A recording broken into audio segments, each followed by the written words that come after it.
It was promoted as the single largest gathering of secular people in history, a rally on the National Mall in Washington, D.C., a statement to America and the world that the non-believer has a voice and deserves to be heard. March 24, 2012 would be a day that actually celebrated what is arguably the most misunderstood and most maligned demographic in the country, the atheist. March 23rd, I was traveling by myself with a video camera and a tripod, made the trip from Oklahoma to Dulles International. I rolled some video here and there, wondering what to expect, wondering if anybody else on my plane was going to the rally, wondering if this guy sitting in front of me would ever know the back of his head would be seen by tens of thousands on the internet, wondering just how many people that brushed past me at the airport were there just for the Reason rally. I didn't have a VIP pass or backstage access, no speaking slot or vendor booth, nothing like that. I was just going to be a part of it. I'd hoped I might get to meet some people from the Thinking Atheist community. Maybe I'd bump into one or two who might recognize the t-shirt and say hey. But on that Saturday, in the rain, with the secular and the religious world watching, would anybody show up?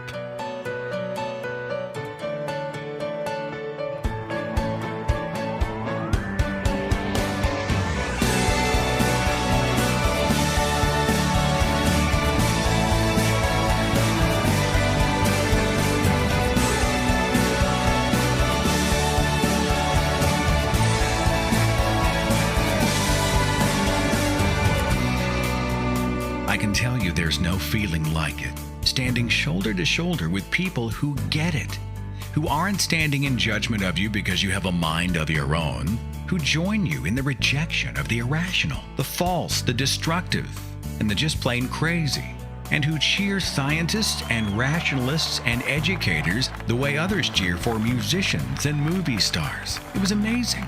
Right there on stage, speaking loud and proud against superstition, people like Adam Savage, Tim Minchin, Dan Barker, Greta Christina, Jessica Ahlquist, Richard Dawkins, and so many others who have inspired this secular community. I was struck by the diversity of the crowd. All colors, all shapes and sizes, personalities and backgrounds, individuals, couples, families, friends, and everybody seemed to be smiling, mingling, connecting, having a good time. Well, almost everyone. Despite the crowd and the long commute and the rain, these people were obviously genuinely glad to be there. There was laughter everywhere. Loud, irreverent, genuine, contagious laughter. People brought homemade signs and they held them up high, and total strangers would walk up to them and just ask to take pictures, including me. I met some of the best, sweetest, friendliest, funniest people. Oh yeah, and I also met Jesus. And then there were the t-shirts, hundreds of them, loaded with sacrilegious punchlines and hysterical pictures. The whole rally was populated with these wearable billboards that made you laugh and made you think. The protesters showed up just like we expected. I never saw the Westboro crowd there, but several other people said they showed up. Now, the protest I saw was a really small group camped out just off Madison, holding up signs and warning us all that we were all going to hell unless we repented. There was some spirited debate, but nothing got out of hand. Everything was totally civil. And DC's finest had no cause to intervene. Oh yeah, I mentioned I'd hope to run into one or two people from the Thinking Atheist community. I didn't meet one or two. I met dozens and dozens of them. It was amazing, gratifying, humbling to have these people just walk up to me and say thanks. I was stunned by this outpouring of support and goodwill, and I tried to remind them, just as I remind you now, that you are the lifeblood of the Thinking Atheist community. It is you who deserves the thanks.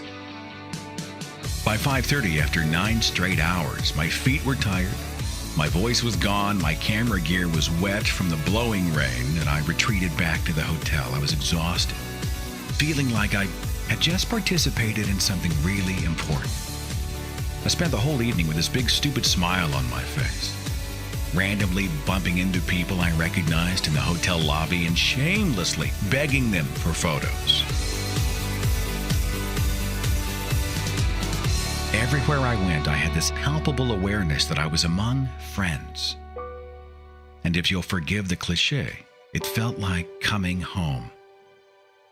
Apparently, the Reason Rally got some media coverage, but I checked the major networks and didn't see anything on TV. How could tens of thousands of non-religious people make a statement on the National Mall in D.C. and nobody care? But there were some articles here and there, nothing major, certainly nothing noticeable. If this wasn't newsworthy, what was? Maybe I just missed it, but from my own perspective, it seemed like journalists and reporters had taken their cameras elsewhere. And even today, I can't help but wonder why. Ultimately, though, the Reason Rally was everything I'd hoped it would be, and so much more. It was about the value of living honestly. It was about education and science and common sense. It was about protecting our politics and our science textbooks from fairy tales and fantasy. It was about connection and community. It was about people, tens of thousands of people, secular human beings who came together to represent an even larger group of secular men, women, and young people, looking each other in the eye and reminding each other it's okay to be skeptical, to be an individual, to be comfortable in your own skin, to live your life honestly, to follow the facts wherever they lead, to speak out against ignorance, dogma, deception, and hate, to stand up for reason. I'm so glad I was just a tiny, tiny part of the Reason Rally, and I hope my own limited perspective gives you at least some hint of what that day was like.